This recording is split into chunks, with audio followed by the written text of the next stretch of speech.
it's Yetta Decker with the Decker team, and you're here with us today at the Inside Track on real estate, and Ken Decker's here with me as well. Absolutely. So today we're going to talk about market shift and what's going on in the market. So I'm going to ask Ken some questions, and he'll probably throw some questions at me as well, and we'll see if we can all learn something together today. So Ken, how is the market right now? Well, that's a great question, Yetta. It really, that's one of the biggest questions we get asked at parties and social events, sometimes even at church. People ask us, well, how's the market? And the truth is, it depends. Are you asking from a buyer's perspective or a seller's perspective? Well, today let's talk from a seller's perspective, at least for this portion of the show. Okay. Well, experience shows, Yetta, that the market is dependent also on where you live. So the value and whether the properties are turning quickly in your area, your micro area, is a factor on how your market is. So describe to me a little bit, Ken, and maybe for all of us that are watching today or listening today, describe to me what a micro market is. You've used this word, but exactly what is that? What's that comprised of? Okay, well, if we look at the market, macro market would be all of Canada. And you'll hear the government list how the market's doing all over Canada. And that really isn't a good indicator. And then you can go a little smaller, which would be in the city. So the city or the greater Ottawa area or Toronto or Vancouver. And you'll hear about those markets being overheated or falling down, or Regina or places like that that are really booming right now. And then you go, what I call micro market is more into the neighborhood. Sometimes it's the street, or many times it's a condominium. So if you have a condominium tower, apartment tower, and there's two of them and they're managed by the same corporation, they're sort of on the same complex, that would be a micro market in itself, and the sales in that area in those two buildings would affect future sales. Okay.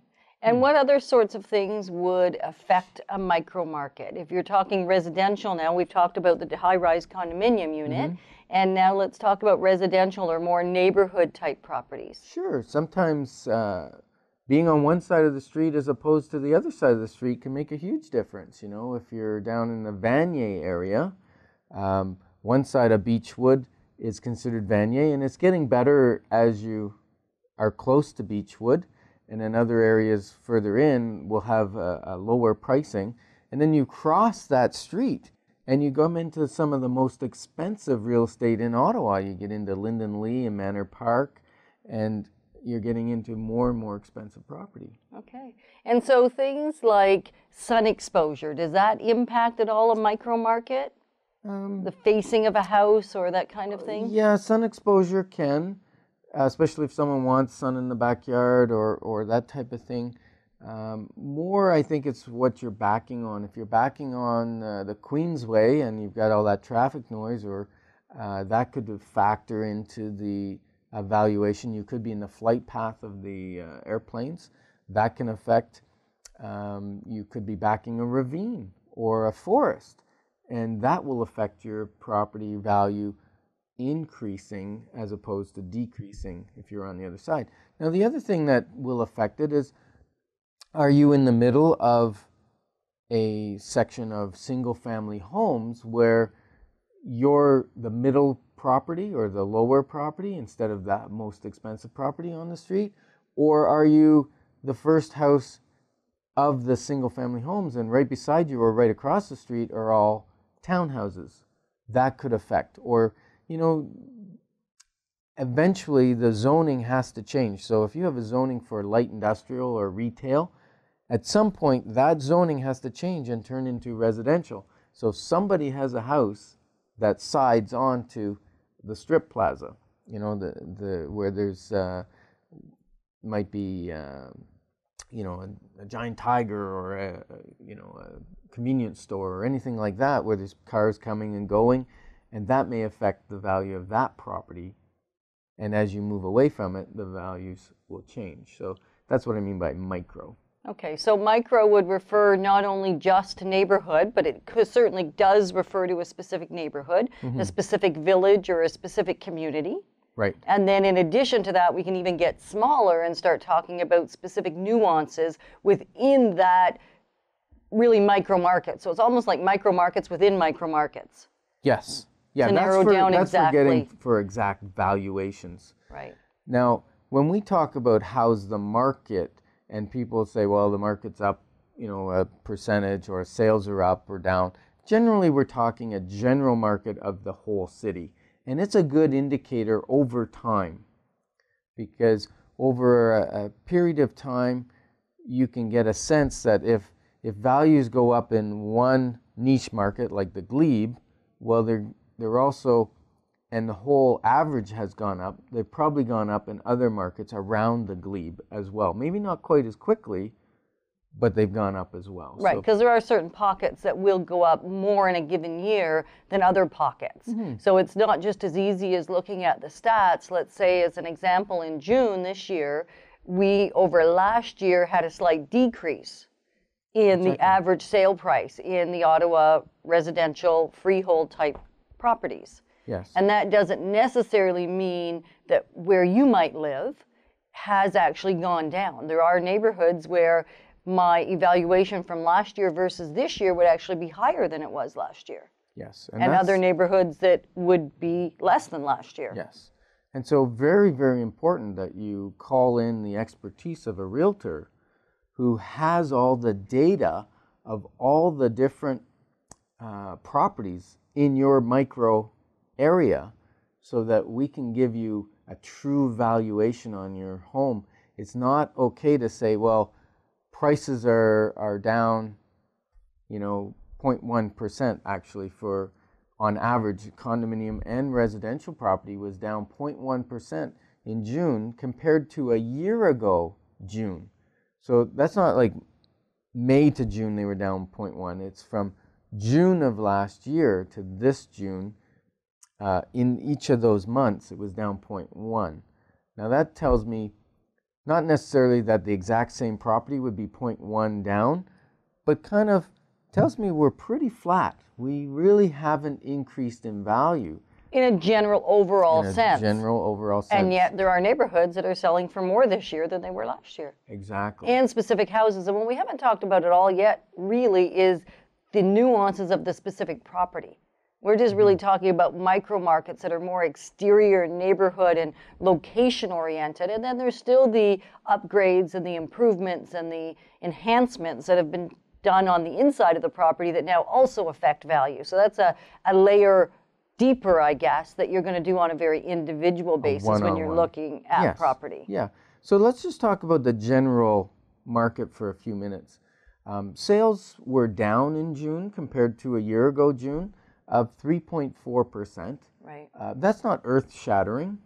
No. That's happened before, and then the following month it's up, and so it's not a big problem necessarily. Not necessarily, but using the supply and demand, which is kind of 101 in economics, is when you have more supply, then you have demand, the price will typically go down. And when you have more demand and less supply, the price usually goes up. That's right. So what we've been watching, and I've been watching for the last number of years, is the trend of the inventory, the number of houses we have to sell at the end of the year. Or at the end of any month. Yeah, the end of every month. As well as at the end of the year. Yes. That also has an impact, Yes. but really we're watching it on a monthly basis. Yes. So I'm tracking that every month, and actually we bring, when we go to do a comparative market analysis on your home, we'll bring a beautiful chart of what's happening with the market over the last 5 years. Right. And when we talk about a comparative market analysis, that's really real estate lingo. What we're really talking about is just doing a evaluation, a comparison of your home to the other homes that have sold and or that are on the market. And also, we're also looking at the homes that have been on the market and that didn't sell. Often, I'm sure you've seen in a neighborhood, you've wondered what's wrong with that house because it's been on the market for a long time, or in fact, been on and off the market. So you see the sign go up and down and you kind of wonder what's going on in that specific property. And the question I think most people ask is, what's wrong with it? In fact, there may be nothing wrong with the house. only the information that was available in terms of understanding the value of the property maybe was either not understood or was not presented well or was not assimilated or really taken advantage of, really, because there's really no market where you can't get enough information to make a really great informed decision about the value. Mm-hmm. So let's talk about inventory for a minute, because we're talking about the general valuations in Ottawa. And inventory is up every month this year, starting in January. Every month, the inventory has been higher than it's been the 4 years previous. So we're at 5-year highs in the amount of homes that are for sale. And as you can see in June, the sales were down that 3.4%. So that's saying sales are down, inventory is at a 5-year high. It has a downward pressure on pricing, even though there are other factors than just how many homes are for sale and how many people want to buy homes. There's other factors like interest rates, which affect affordability. Which are really great right now. I mean, they're still really at an all-time low currently, which is an amazing time to buy. And we will, in fact, talk in future shows about whether you buy or rent or what the best thing is to do in the current economic conditions in Ottawa specifically. Because when we're talking real estate, good reminder that we're really talking Ottawa specific. We may be talking a specific neighborhood in Ottawa, but we're generally not really going to be experts in Toronto or in Vancouver or Calgary.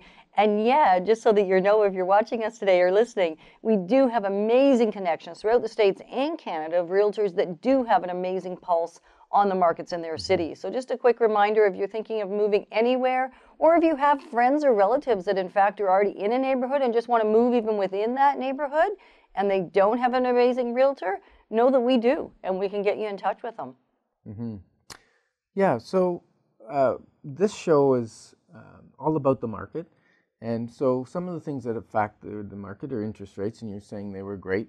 We're recording this show for July, and as of July 2012, in case you're watching this in 2014 or 2015, just know that we're today talking about July 2012, and yet we're talking about cycles in the market, or we will be a little bit. And so it is still the same principles that we're going to talk about today are applicable at some other time in the future or have been in the past. We've been in the industry now almost 25 years and have certainly watched a couple of cycles even in the Ottawa market. The great thing about the Ottawa cycles is they're not as devastating or as amazing, I guess, as a lot of the markets, the fluctuations and the cycles that happen in other cities. So even if you're not listening in and around July 2012, there's still lots of value to be taken from this, just from a general understanding of what a shift in the marketplace is and some of the factors that might affect it, although the factors tend to be different every time.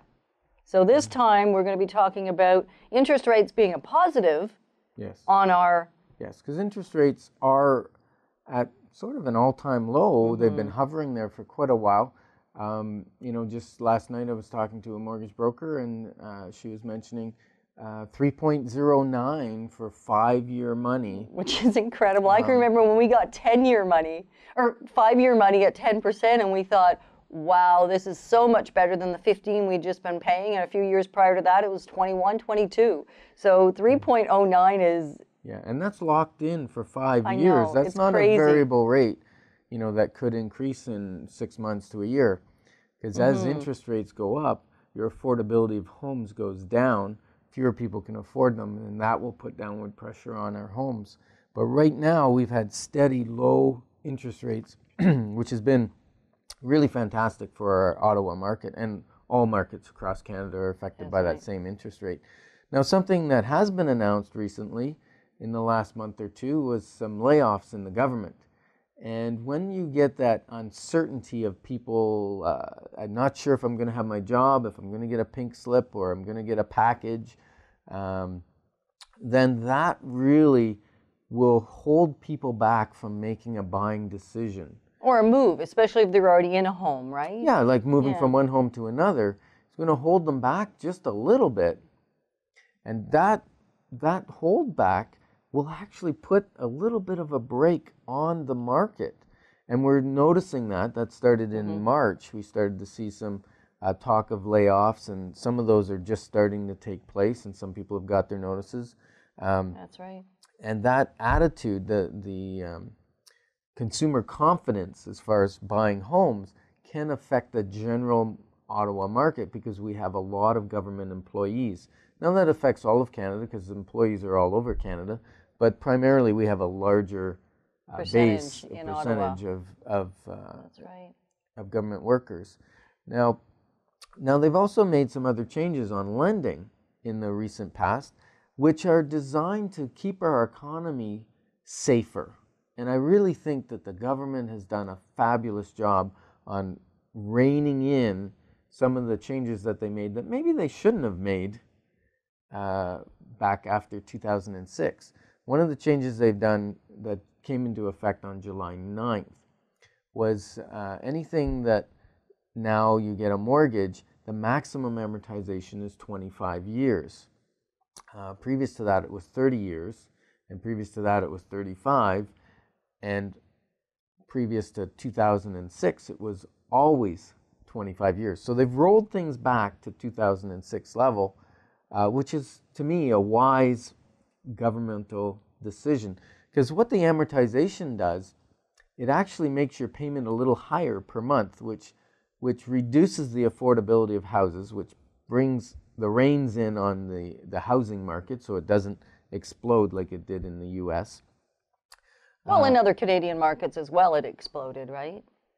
Well, yeah. Not quite to the same degree, potentially, as some of the American markets, but certainly has. And just a quick reminder, if you're just joining us now, you're with Yetta and Ken Decker of Keller Williams Solid Rock Realty, and specifically the Decker team. And you're listening or watching the Inside Track on real estate.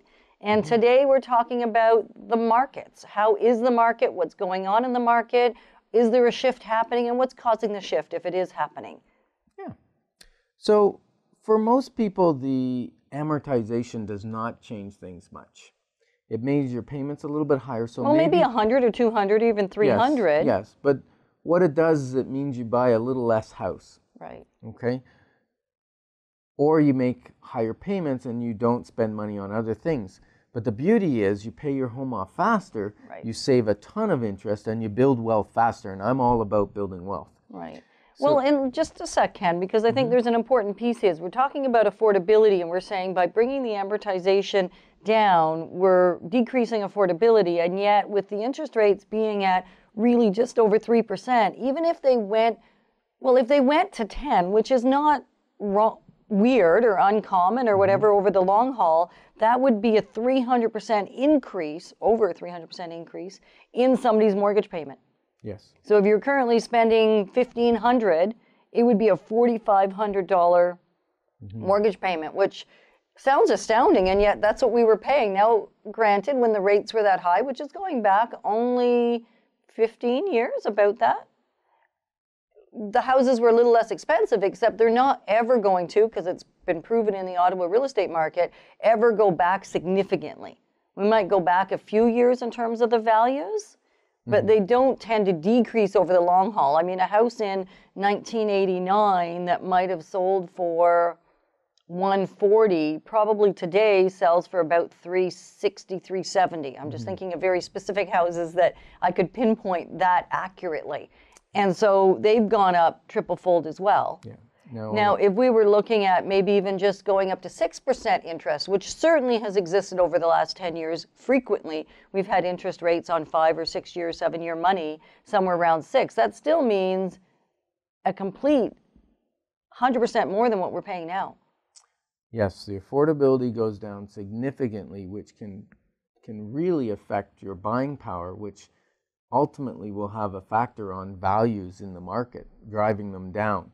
So the government is not playing with interest rates. They know that will really affect our economy, and they're working their best to keep the interest rates as low as possible. Which is a real gift, I think, to all of us, because interest paid doesn't benefit us at all. Once it's paid, it's gone, and we don't get any benefit from it. So it's way better to pay off the house sooner. Right. And so the keep our money. The government with these changes are really trying to protect Canadians because we have the highest debt load we've had in, I think, ever. Yeah. And so it is ever. So and it's because of the low interest rates.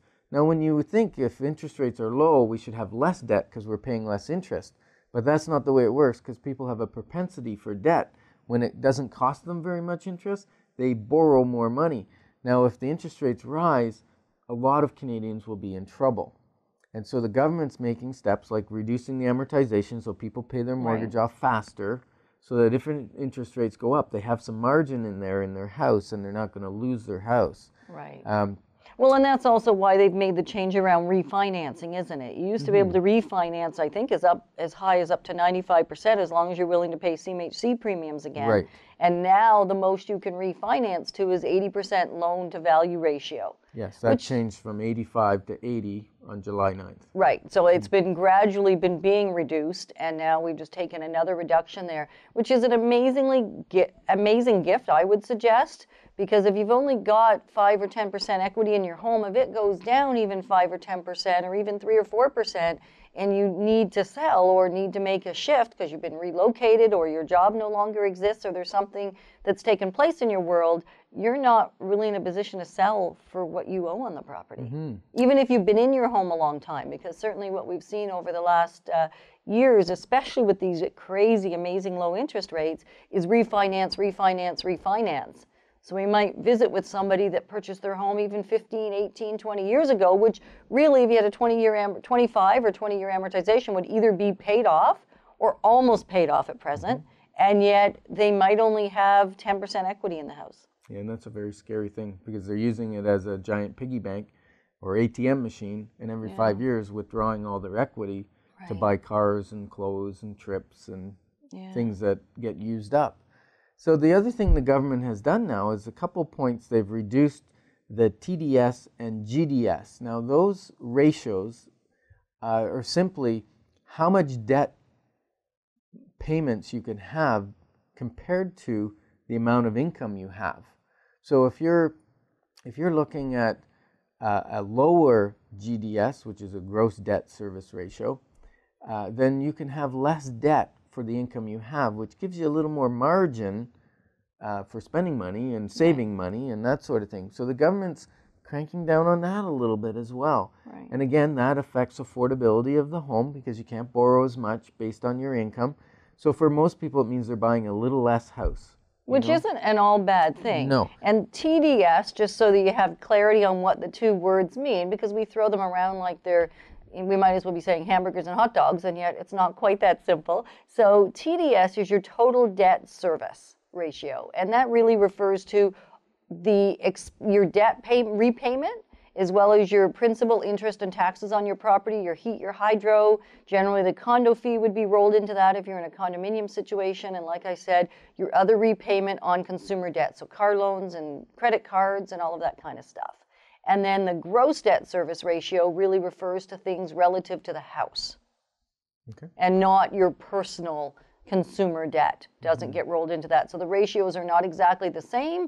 However, they're both used in calculation to determine your borrowing opportunity or what's available to you. So really what happens is the buyers move down in housing, and the problem is the bottom people who would be just buying their first affordable home may be taken out of the market because they now can't afford to get a mortgage for that small condominium or that that starter townhouse or whatever. Or even a house in the country, because we can buy a house in the country for about the same amount of money as you can buy a condominium in the city or a row house in suburban areas. So, So what all this means is if I'm thinking about buying a house or selling a house, I need the expertise of a great realtor to guide me through this process to make sure that I'm not making any mistakes, not getting in over my head, and not doing anything wrong that I shouldn't be doing. Well, that wouldn't protect, where you wouldn't be safe,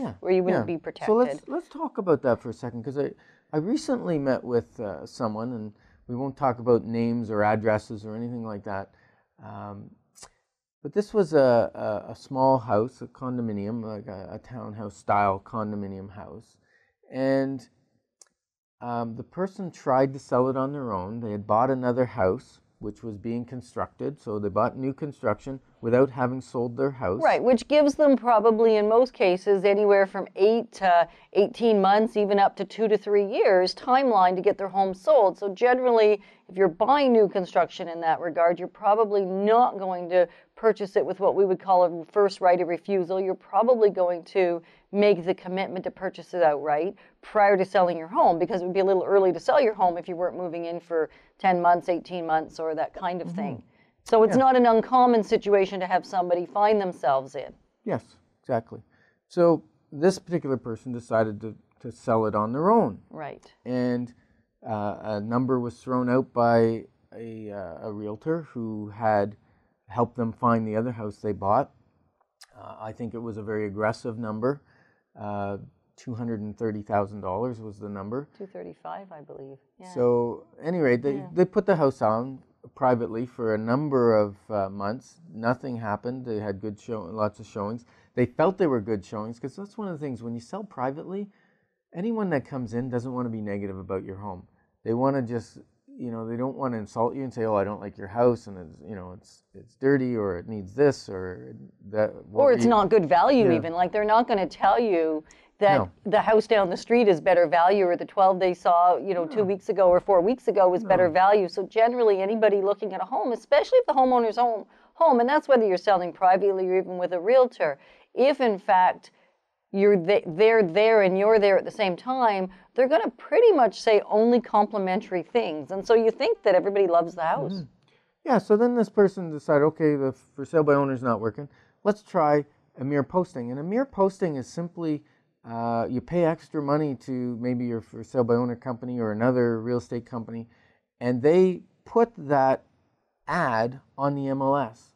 So all it is an advertisement on the MLS system, which is Realtors Access. And then they drop the price down to $227. Now it's coming down to crunch time. They're, about 8 weeks away from having to close on their house, and they still don't have a sale on their house. Right. And it may take another 30 days, 60 days, and then there may be a 30, 60-day closing. So they may have to carry 2 homes for a couple months.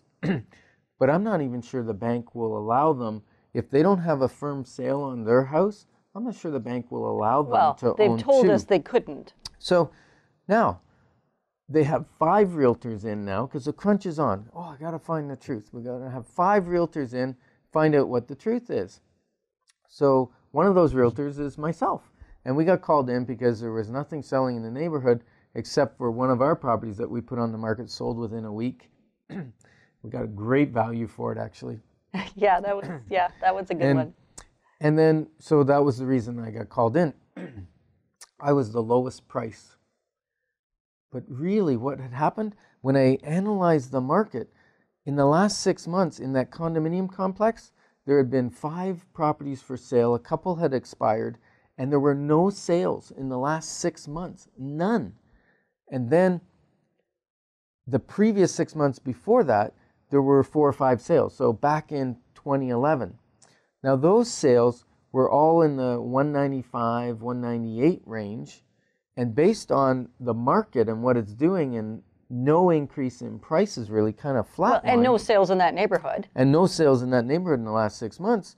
I said, you need to price it at 200 and expect to get somewhere between 200 and 195. And maybe even 202 or 205, because sometimes if there's nothing selling and everything else is more. But not in this particular case, because she needed to go, or that couple needed to go to their new house, so time was of the essence. Right.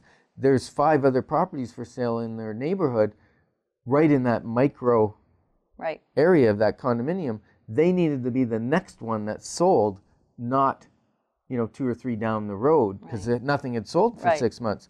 So I said, you got to be at 200, maybe even 195. You're going to expect to sell around 195, 198. And guess what? They listed with someone else at 200 and just under 220. And of course, it's still on the market. Yes. So unfortunately, our time is up for today. So we've been happy that you've joined us. And you can see how passionate we get about really guiding people well. And it's unfortunate we weren't able to convince them that they needed to price it where it was going, what the market would allow for. Anyway, thank you for joining us on the Inside Track. I'm Yetta Decker. I'm Ken Decker, and I'm going to leave you with one thought. Realtors don't make the market, they only interpret the market. So if you want the truth about what the market's doing and you want to get your home sold, call us, call the Decker team, and we'll give you the truth. And that would be at 613-860-4663. Or you can connect with us through CHRI at deckerteam@chri.ca or info@deckerteam.com. And certainly send any questions you have for the Inside Track as well to either of those emails. Have a great day. Bye for now.